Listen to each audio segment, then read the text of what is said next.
Alright guys, it's Rena. Welcome back to part 2 of the Onision reaction video to We Broke Up, and let's continue.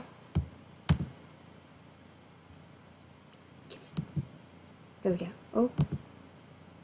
That you need to stop lying to me. She then admitted that he knew that she used to smoke weed. She said she didn't want the internet to know about that. She goes on to say, I can only imagine what he has on her. So I responded, moral of the story, don't do illegal and or horrible things. And I quoted what she was really saying to me, which is, Greg, he might tell people I used to break the law with drug abuse. She said, I understand you don't trust me, but you can't just ignore my pain and just point out I said he had dirt on us. I have no idea what he could possibly say, because him and I had been friends for almost a year. Can't think of anything other than that. She said, do you hate me now? Because you're making... Well, actually, everything considering you've done, hun, he kinda can't ignore your pain. Me feel that way. I said, what do you want from me? Let a guy get away with abusing women to protect you from people knowing you committed crimes and Ayala did who knows what. Stop hiding from your own corruption. She says, you're right. I said, how can anyone trust you ever? She said, you're also right about that too. I'm sorry. Later on that night I asked her if she was up and I told her I wanted to talk in the garage. In the garage it became clear that Billy was trying to sneak out in the middle of the night with Ayala. They had already called an Uber and they were going to go stay with a friend. But I successfully convinced Billy to stay, telling her that she could potentially win the trust of Lainey and myself if she got a tattoo that said Lillie.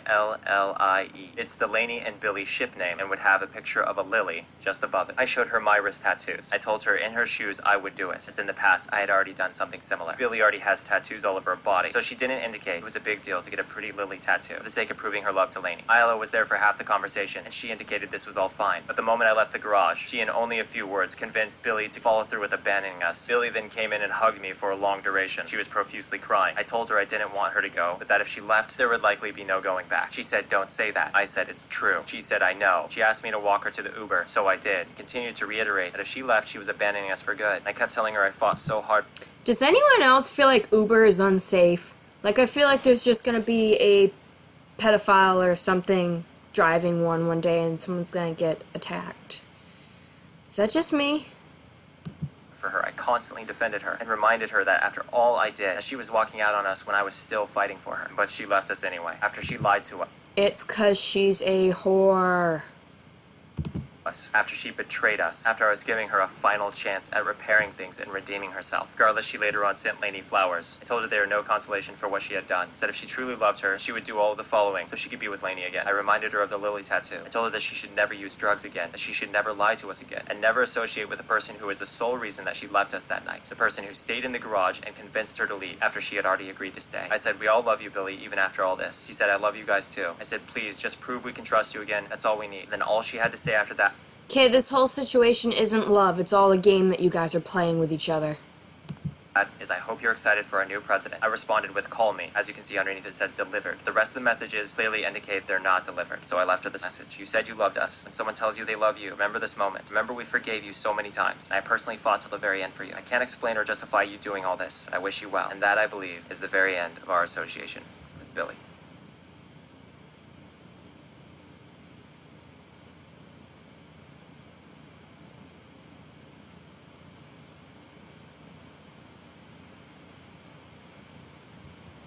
Okay, so let's pause this. So I guess he made a second video. It's called We Broke Up, but there's more.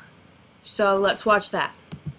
31 years old, and my wife and I were recently in a relationship with a 19-year-old girl. A good portion of you learned of this fact after you saw a video I uploaded some days ago announcing that we all broke up. Now, if you want to find out why exactly we broke up, feel free to watch that video. It's very fact-based, so it's kind of boring, not a whole lot of room for opinions, etc. But I've made videos discussing how our relationship ended. However, no videos just focusing on how things were when we were all together. But first off, the elephant in the room. Many of you act upset when couples or menage a trois have significant age gaps. Meanwhile, the people who are upset by these age gaps are seemingly more often than not people who have zero experience with age gaps. Like, for instance, a lot of you have commented on my previous videos saying their mom and dad have a 20-year... Well, when it's like almost 20 fucking years apart, like, it's kind of an issue. There are like people out there like fucking 60-year-olds dating fucking 18-year-olds. Like, sometimes it's just not okay. Your age gap, or their aunt and uncle have a 30-year age gap, and that they themselves don't have a problem with that because they understand that so long as everyone's a consensual adult, it really doesn't matter. And I mean this sincerely. Like, let's say there's a 60-year-old... If someone's young enough to be your child, you shouldn't be dating them. old man who falls in love with an 18-year-old girl. Are you really telling me that it's okay for that legal adult to smoke cigarettes, thus killing themselves? It's okay to join the military and multiply their chances of dying prematurely. It's also okay for them to be sent to prison for life if they commit a horrible crime. But yet that same adult can't decide for themselves who they can and can't have sex with without your approval first. Is that really what you're saying? It just seems a little ridiculous to me, and some people on Twitter have been acting like this is a big deal. Again, if they're young enough to be your child or they're old enough to be your parent or fucking grandparent, it's no. I'm usually all for date whoever and marry whoever and, like, do what you want, but if, like, that's pretty weird, like, if you're an older person and you're dating your child's best friend. Like, that's just weird.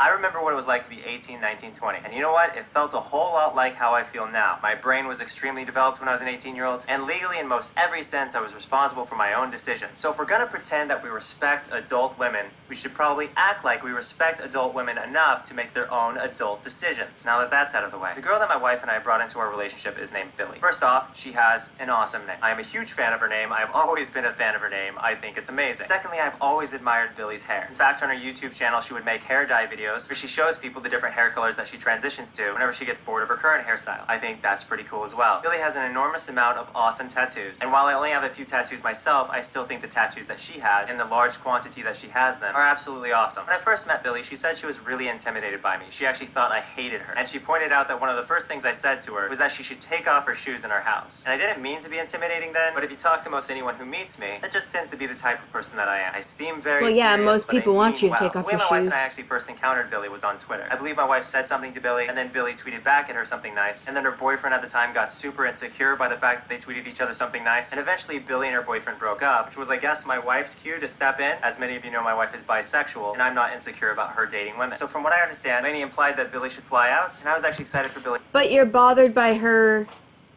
with men, so that's kind of a hypocritical statement, because you're bothered by her being around other men because you're not getting any action.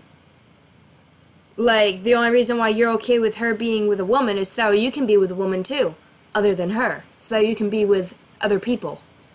That's... wow. Married and with children? Coming out because she looked like a really cool person. Billy, to me, before I even met her, wasn't just some random girl. Because before Billy ever came out, my wife was thinking about dating another girl, and she brought that girl out, but there was no kissing, there wasn't even significant hugging with the girl prior, because there was just nothing there. Regardless, I flew Billy out, and things were just really chill with her right off the bat. I'm not sure if it was the first time she was out here or the second time, but something I was eager for them to do was to actually kiss each other. And to be blunt as usual, the two girls, my wife and Billy, responded somewhat awkwardly to me being excited about them kissing. But here's the thing. I've told both Billy and my wife that they are equally attractive in their own way. I've also told them that they're the two most attractive women I've ever met, which is something You're married. You should not be doing that with other women. You should be devoted to that one woman. Otherwise, why the hell did you marry? Marrying is devotion. Marrying is freaking them only. Them. Marriage is a commitment. And you're literally breaking that commitment. definitely stand behind. Because with me, a person's physical attractiveness is directly tied to their personality. So if I like or love you as a person, then you already have a huge advantage on people that I don't like or don't know. Anyway, the point of me saying that is the two most beautiful women I knew kissing, to me, would be one of the greatest experiences I had ever witnessed. But eventually they did kiss. They even wound up kissing in one of my videos, which was, again, freaking awesome. I guess that facial expression is how normal guys feel on the inside when they see their wife kissing someone else. They don't call me the cuck king for nothing. Mind you, again, to be clear, I'm not so much into men whatsoever on any level, in any way associated It's because you're a whore and want multiple women. with my romantic life. Pretty sure it has something to do with my type of heterosexuality, but I don't know. But the main reason I'm making this video is because I wanted to shine a light on the good things about Billy. Because the previous video was just focusing on why everything fell apart. You know, they say there's 2 sides to every story, but there's actually 4. Possibly even more. There's person's A negative side of the story, there's person's B negative side of the story, there's person A's positive side of the story, and there's person B's positive side of the story. I haven't shared with you the positive side of the story yet, and I don't think that's really fair. Because when you only share the negative sides of a human being, you're not getting the full picture. Because that doesn't do the person you're talking about justice at all. In fact, it's almost dishonest. So some things I wanted to talk about was how much I loved watching anime with Billy. We watched like everything available on Attack on Titan together. And that was Anime awesome to me is because awesome. Billy was willing to listen to me rant about Attack on Titan without her getting upset at me or anything, because a lot of people get mad at me when I rant about Attack on Titan. So that kind of meant a lot to me. Also, she helped pick out this gift for me for my birthday. It's a little character from Attack on Titan. I have that hanging on my wall now. We also watched a bit of a show called The Get Backers. I saw it before, but I wanted to see it specifically. Never heard of that one. Because when you watch anime with different people, it kind of gets new meaning. Unfortunately, I wasn't able to finish that with her. We also weren't able to finish Hellsing, but we watched a lot of it together. But before we even dug into anime, something that we played a lot was a game called Earth Defense Force. After we played that game extensively, she actually told me that she really liked that game, which was insanely refreshing to me because almost no one loved playing that game with me. And again, to enjoy that game with someone else was a really good experience for me. Things that my wife and I like to do with Billy was play Truth or Dare. We never got to the weird stuff in Truth or Dare. Like, we'd play phone apps and card games, etc. And it'd get to like remove an article of clothing. We just all made fun of how stupid that was to remove clothing when we were all perfectly comfortable with the clothes we were wearing. Or it would say something like lick the other person's nipple, and we're like, why would we want to do that? Let's just not do that. So essentially we just ruined the game of Truth or Dare. We also played Never Have I Ever, and we basically realized that the three of us were actually really compatible as far as the things we had done before. And oddly enough, we concluded that Lainey and I are actually bigger sluts than she was because we had done so much more. No! So that was kind of a fun realization. Something I really love about Billy is that she was always really good to everyone I saw her encounter. Like, she wasn't necessarily perfect, but everyone I cared about, she was generally nice to. And it seemed like every room she went into, she brightened it up. And I felt like I was always looking forward to seeing her, which is super sad,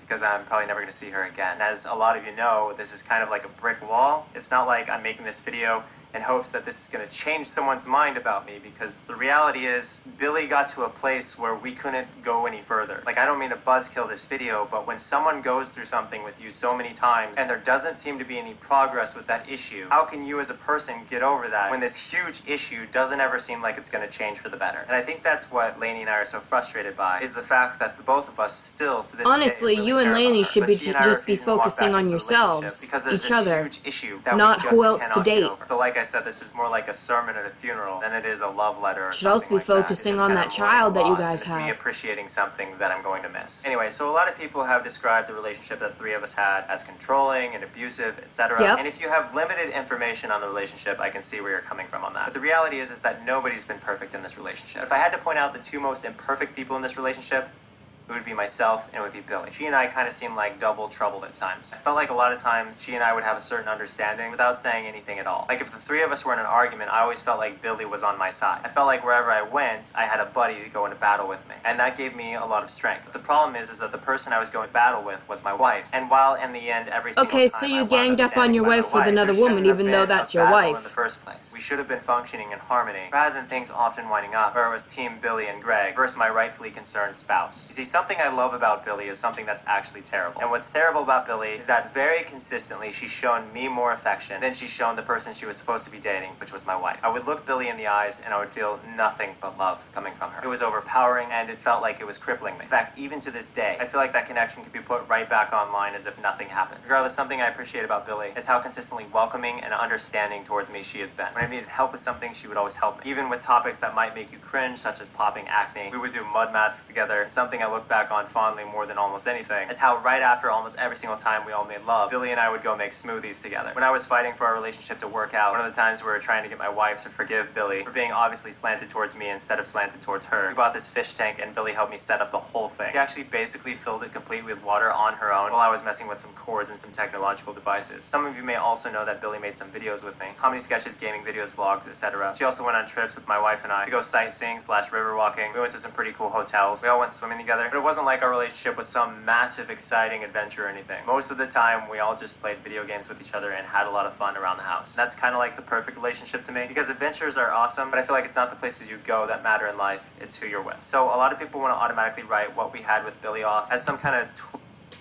So I'm gonna have to turn it into a part 3 now, because I only get 15 minutes per video. So we will do a part 3.